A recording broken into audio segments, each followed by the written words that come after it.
Hey YouTube, how's it going? Today we're going to make a video. Haven't made one in a while. This is going to be more kind of maintenance on my daily driver slash tow truck. It's a 2004 Chevy Duramax 4-wheel drive, 3/4 ton. Is what we're going to do is we're going to upgrade the cooling system and the transmission cooler. The 04 Duramaxes were known to get warm in hotter climates, towing hard. I do not live in a hot climate and I don't tow a bunch, but I'm going to be towing my camper across to a warmer climate. So I just want to make sure that it's good on the cooling. So what I'm going to do is I'm going to put an 06 radiator in it. The radiator from 2006 up, I think it's like 2006 to 2007 was the same body style. They're bigger. They're a little bit bigger. They've got, I believe it's like 2 cores versus 1. So I'm going to replace that. It's just a stock radiator, so it should do what I need it to. And then the other thing I'm going to upgrade is the transmission cooler. Now the transmission cooler, I don't really know or haven't really read anything about the transmission coolers not being sufficient for the Duramax for this year. I don't really know. But I do know that if you can keep your transmission cool while it's towing, it's going to extend the life of the transmission. So that's what we're going for. The cooler that we're going with is from Extreme Diesel, I think is where I got it from. Extreme Diesel is where I got the transmission cooler. So this is the number for it. I'll show you the instructions. I don't think that there is a part number on that, but I just showed you that on the box. This is the radiator that I got. It is, let's see here. So that is the brand. I think that's the number. The radiator I just got off of Rock Auto. I will put a part number in the description of this video. It was an OSC radiator, but it was private labeled, so it was a little bit cheaper. Again, it's just from an 06 Chevy Duramax. So I will go over and we'll kind of walk you through what we're doing. All right, here's the truck. So the first thing you're going to probably want to do is disconnect the battery. And then the next thing is we're going to start by taking this top shroud off. I've already taken all the clips out, and all the clips are is there's this, they're a 2-piece clip. There's that, and then this. So give me a second here, and I will show you.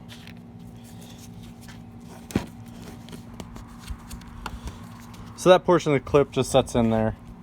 This piece just goes down and locks it in place. So you pull it out, and I pulled these out as well. There we go.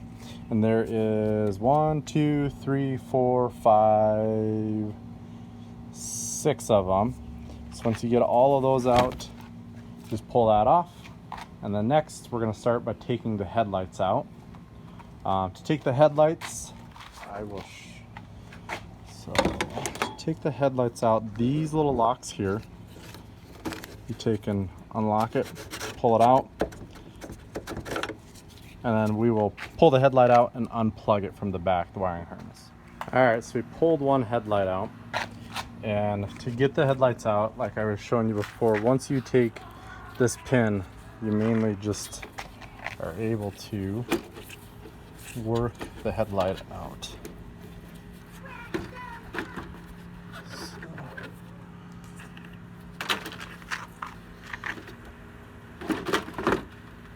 So there it's free, and then from there I'll go back over to the back side here and disconnect the wiring harness.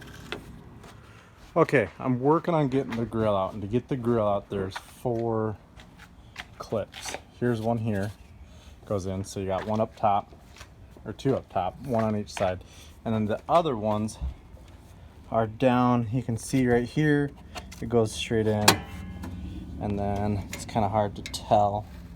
Okay, so right here where my finger, kind of hard to see right there, that's the other clip.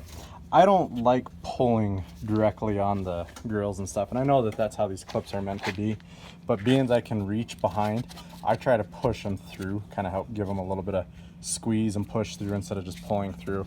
I've had where, you know, things get older, plastic gets a little dry, it gets brittle, and it breaks, so I'd rather try and help it along that way if I can. So that's what I'm going to do with this one down here, is I will push from the backside. Alright, we have the grill out. It's kind of hard to see stuff because the grill guard's there. But right there is the transmission cooler. And this is going to be the one that we replace it with. So let's see if we can kind of set them side by side. You can kind of get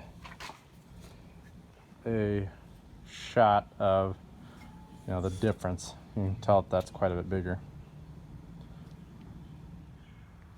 And the next thing that I'm going to work on is I'm going to work on taking the upper radiator fan shroud out. So this is the transmission controller, I believe. So I'm going to take this out first, and then there's for those push pins that hold the top of that fan shroud in. So I will get this out of the way and then work on that.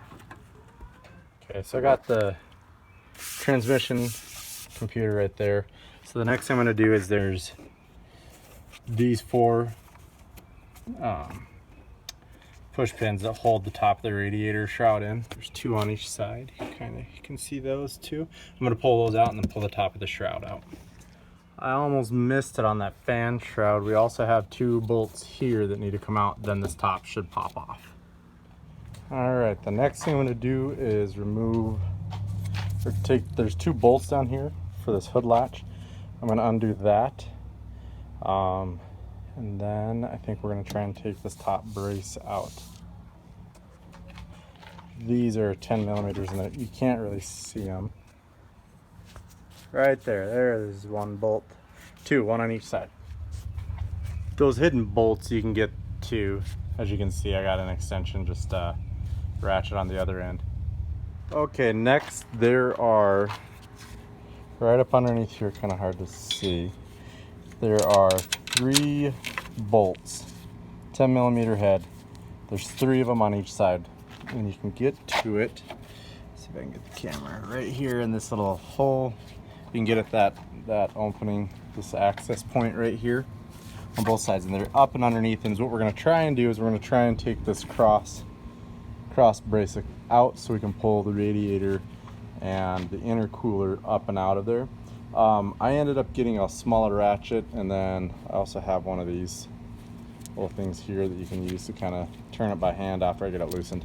So that's what I'm going to use to get up in there. You could probably use a wrench or a ratchet wrench in if you wanted. For me, it's going to be easier to use a socket and a ratchet. This video, the lighting kind of sucks, but so now I've got the 3 bolts on each side, 6 in total out. We're going to pull this out. Should be able to just kind of lift it. I'm going to slide it over this way because of the coolant reservoir. Alright. So we got that up and out. So from here, I'm going to drain the radiator, take and unhook the hoses, the top and the bottom, the sorry for the shaky video, the transmission cooler connections on the radiator, the small radiator connections, and the charge hoses for the intercooler, so we can pull the radiator and the intercooler out. Then we'll separate the intercooler and the radiator, put the new one on, put it back together. Okay, here's a better shot of what we're going to disconnect. So there's a radiator hose here, there is a transmission line, and then it's kind of hard to see because the fan shroud, but below is going to be another transmission line, and then the low radiator hose. On this side we've got the upper radiator hose. There's the front of the engine, just to kind of give you an idea. And then we have one of the excuse me, the intercooler piping or hose, the rubber boot for that.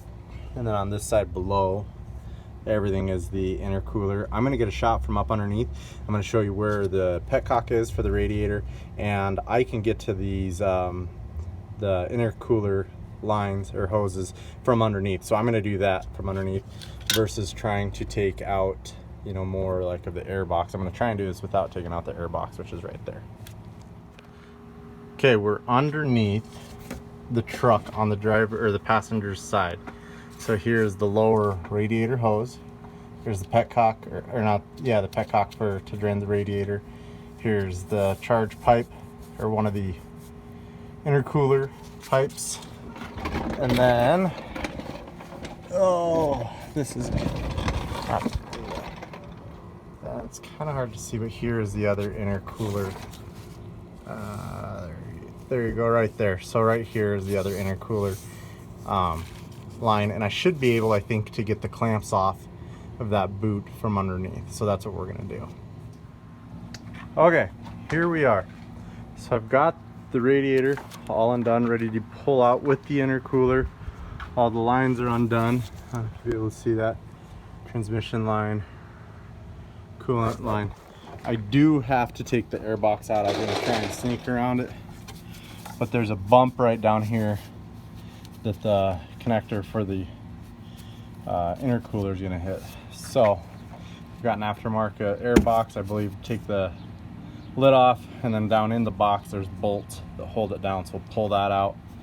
And kind of hard to see, but there's a bracket, this big bump, there's a bracket right here that I'm gonna have to take out as well. Then I should be able to pull this all up and out of here. All right, we're gonna work on putting together the transmission cooler. Got it from Extreme Performance Diesel. We're doing this while we're changing out the radiator. Our plans changed on the radiator a little bit. We're gonna put a Mitsimoto, I'm saying that wrong, radiator in instead of trying to make the 2006 radiator work. So we're gonna go through, we're gonna install this. There's instructions. It seems pretty straightforward. According to this, you're supposed to assemble it with the brackets, just how it's in the picture. So we'll do that, and then we also need to put the correct transmission cooler line adapters in. Being I've got an 04, we're gonna use these ones. That's the smaller ones.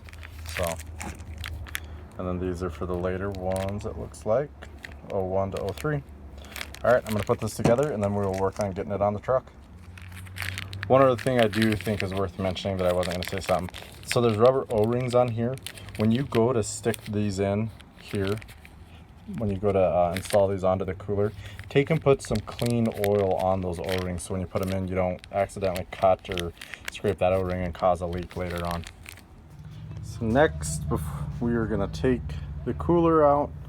To do that, there's 2 push pins, one here, one on each side, and then there's 2 bolts right here you got to take out, and then disconnect the transmission cooler lines. There's a little plastic cap here that will slide down, and you'll pull out that clip and then push these down. So we'll do that right now.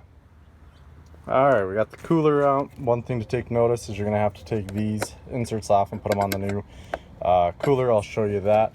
The other thing I want to show you quick is you've got to take the lower mount.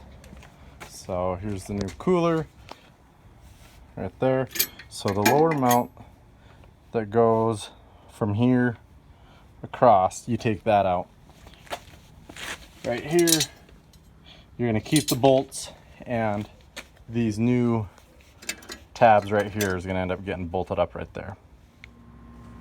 Okay, it is installed. You can see the bolts here holding up the top. Down here holding it. These are all loose, as you can see, so I will tighten those up, and then I'll hook up the cooler lines, and we are done. Kind of hard to see with the grill guard, but that is in.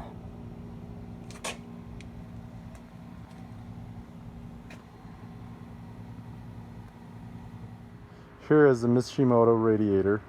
Looks pretty nice. It's an aluminum radiator, supposed to help keep the truck cooler. I was going to try and put an 06 and newer radiator in, but I don't want to have to mess with fabbing it up and getting it to fit in there. This is supposed to fit. So, and I don't have quite the time right now to do it either. One thing to point out, I do have to transfer over the fittings for the transmission. It looks like a nice piece. Other than that, I do think it's kind of ridiculous. You gotta transfer those over. I mean, for an $800 radiator, that's kind of dumb that they can't, include a $10 part. And also have to switch over the grommets and stuff for the mounting brackets, which is also kind of silly in my opinion. But hopefully it works. We'll get it putting it together. Here's what it looks like put together. So I've got the grommets transferred over. You know, that reuses the same hardware. You got to do the grommets on both sides of the mounts. Over here I got the transmission cooler lines installed. This is mounted up to the intercooler. Now I'm going to slide the intercooler back into the truck. It's all put back together. I didn't really video it just because you're going to do everything that you did before just in reverse. But the radiator's in. One suggestion is I would keep the air box out. It's easier to get into all of the lines and your intercooler piping. So from here I got to put the air box in, this top, grill and headlights, and then I'll be all done.